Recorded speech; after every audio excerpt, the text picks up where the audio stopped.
अत्यंत हमारे बुजुर्ग और वरिष्ठ मंत्री श्री सुरेश कुमार खन्ना जी, श्री स्वतंत्र देव सिंह जी, श्री राकेश सचान जी,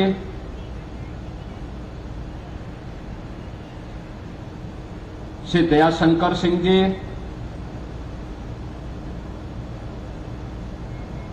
आचार्य शांतनु महाराज, मान्य मंत्री श्री मयंकेश्वर शरण सिंह जी, दिनेश प्रताप सिंह जी, माननीय सांसद श्री ब्रजलाल जी, माननीय सांसद श्री संजय सेठ जी, पूर्व मंत्री श्री जयप्रताप सिंह जी, विधानसभा के माननीय सदस्य और आज के इस कार्यक्रम के संयोजक श्री राकेश सिंह जी, विधान परिषद सदस्य मानवेंद्र सिंह जी, संतोष सिंह जी, पूर्व केंद्रीय मंत्री कौशल किशोर जी, श्री दारा सिंह चौहान जी, आज के इस कार्यक्रम में उपस्थित सभी माननीय जनप्रतिनिधिगण, भारत माता के प्रति श्रद्धा और सम्मान का भाव रखने वाले, महाराणा प्रताप जैसे राष्ट्र नायकों के प्रति श्रद्धा और सम्मान का भाव रखने वाले सभी उपस्थित बहनों और भाइयों, आज भारत माता के महान सपूत राष्ट्र नायक महाराणा प्रताप की पावन जयंती है। इस अवसर पर महाराणा प्रताप की स्मृतियों को कोटि कोटि नमन करते हुए देश की वर्तमान चुनौतीपूर्ण स्थिति में राष्ट्र नायक महाराणा प्रताप, राष्ट्र नायक छत्रपति शिवाजी महाराज और राष्ट्र नायक गुरु गोविंद सिंह जी महाराज जैसे राष्ट्र नायकों का स्मरण हर भारतवासी के लिए एक नई प्रेरणा है। हम सब जानते हैं कि 9 मई 1540 को राजस्थान की वीर भूमि में महाराणा प्रताप का जन्म हुआ था। मात्र 27 वर्ष की उम्र में उन्होंने पहला युद्ध लड़ा था। उस समय मेवाड़ के ज्यादातर दुर्ग और किलों पर अकबर ने या तो कब्जा कर लिया था या उन्हें अत्यंत कमजोर बना दिया था। लेकिन विधर्मियों के सामने देश की आन मान और शान को टिकने नहीं देंगे, इस संकल्प के साथ महाराणा प्रताप ने समाज को जोड़ करके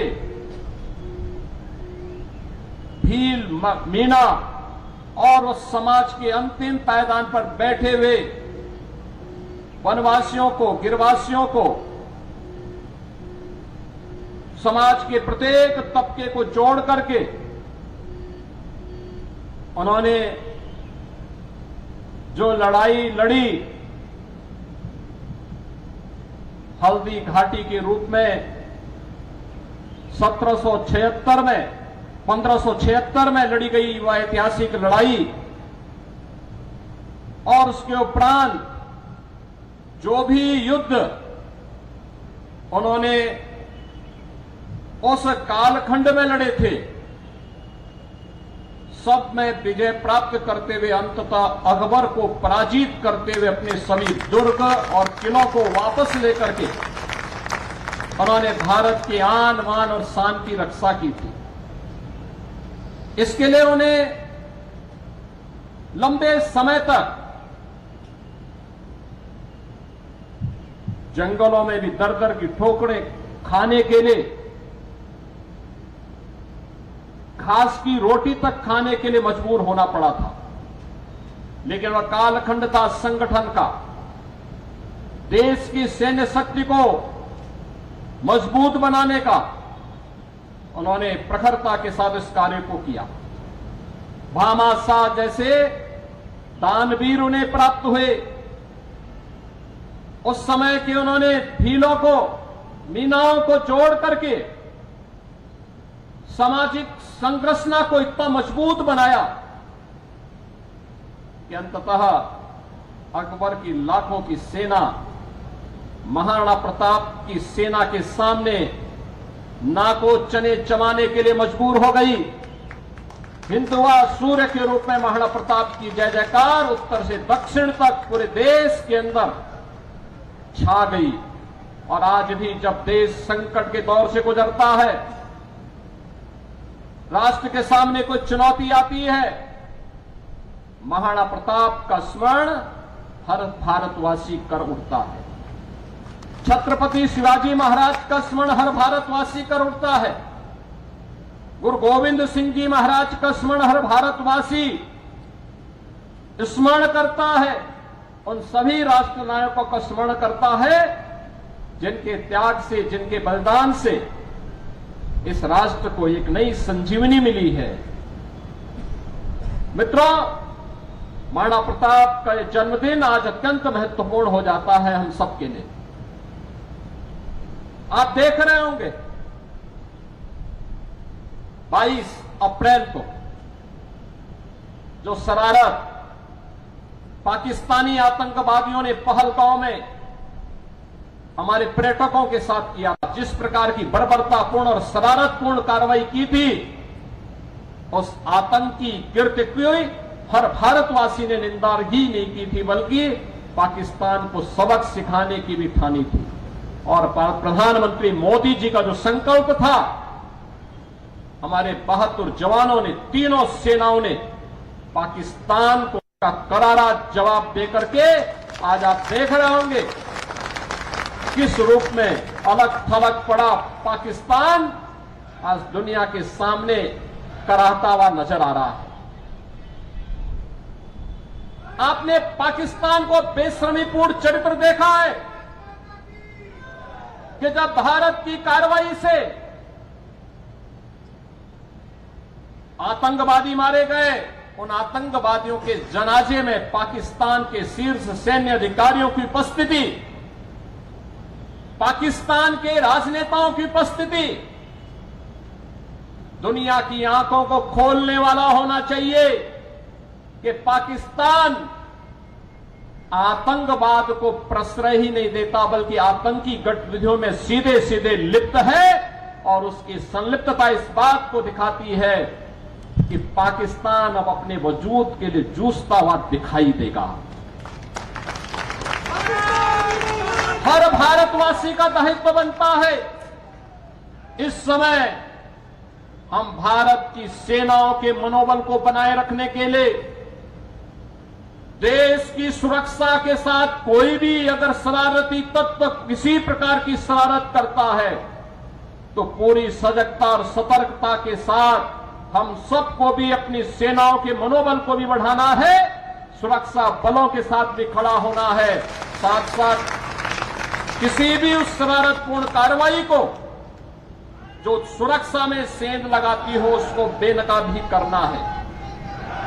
तमाम प्रकार की शरारतें होंगी, सोशल मीडिया के माध्यम से तमाम प्रकार के अफवाह भी फैलाने का प्रयास होगा, लेकिन इन सब की परवाह के बगैर हमें देश से, केंद्रीय नेतृत्व से, आदरणीय प्रधानमंत्री जी की ओर से जो भी जिस भी प्रकार का मार्गदर्शन प्राप्त हो, पूरे देश को एक स्वर में प्रधानमंत्री मोदी जी के नेतृत्व में, उनके यशस्वी मार्गदर्शन में कार्य करना है। भारत हर हाल में विजयी है और विजयी रहेगा, इसमें कोई संदेह नहीं होना चाहिए।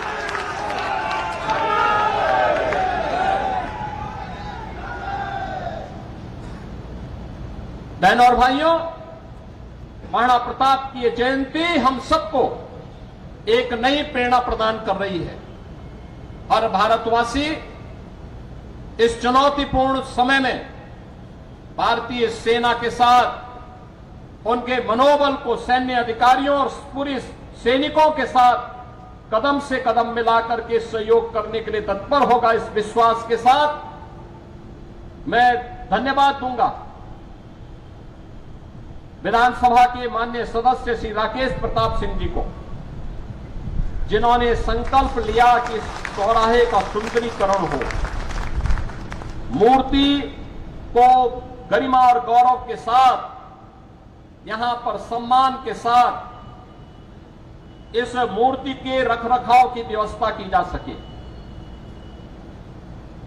मैं धन्यवाद दूंगा विधान परिषद के माननीय सदस्य श्री मानवेंद्र सिंह जी को, जिन्होंने अपनी निधि से यहां पर इस चौराहे के इस द्वार का निर्माण कराने में अपना योगदान दिया है। मित्रों, मुझे याद है 1998 में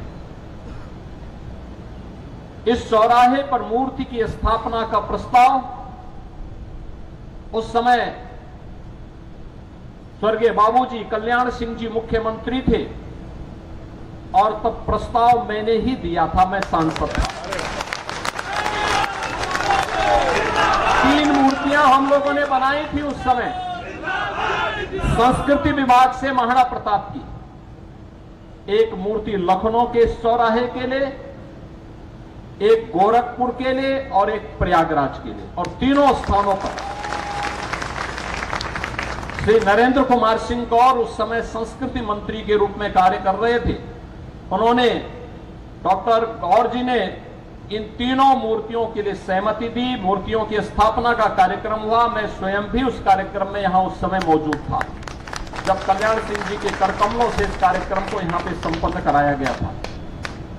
और गोरखपुर में भी भव्य मूर्ति आज के रक्षा मंत्री और उस समय के भारतीय जनता पार्टी के अध्यक्ष माननीय श्री राजनाथ सिंह जी के करकमलों से हम लोगों ने उस मूर्ति का गोरखपुर में स्थापना का कार्यक्रम संपन्न किया था। और मुझे प्रसन्नता है कि आज सुंदरीकरण के कार्यक्रम के साथ मुझे फिर इस कार्यक्रम के साथ जुड़ने का अवसर प्राप्त हुआ है। इस चौराहे को आगे से हम लोग महाराणा प्रताप चौराहे के रूप में ही जानेंगे। के साथ मैं एक बार फिर से पूरे प्रदेश वासियों की ओर से बहादुर सेनाओं के मनोबल को बढ़ाने के लिए हर उत्तर प्रदेश वासी देश के साथ प्रधानमंत्री मोदी जी के यशस्वी नेतृत्व में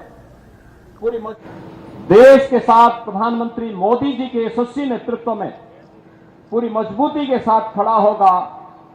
इसके साथ ही देश की सेनाओं की हर कार्रवाई का, जो देश की रक्षा के लिए की जा रही कार्रवाई के लिए भी पूरा उत्तर प्रदेश पूरी मजबूती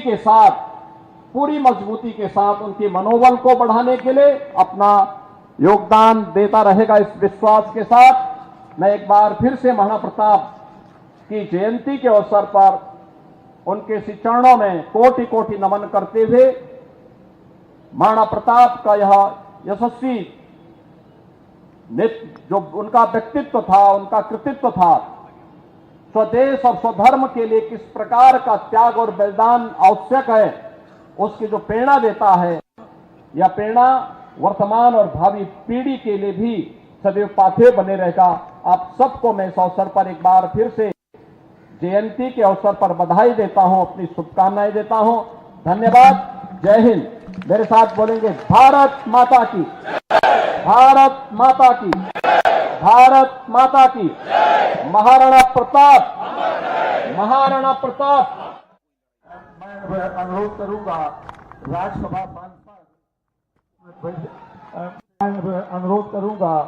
राज्यसभा सांसद आदरणीय बिरला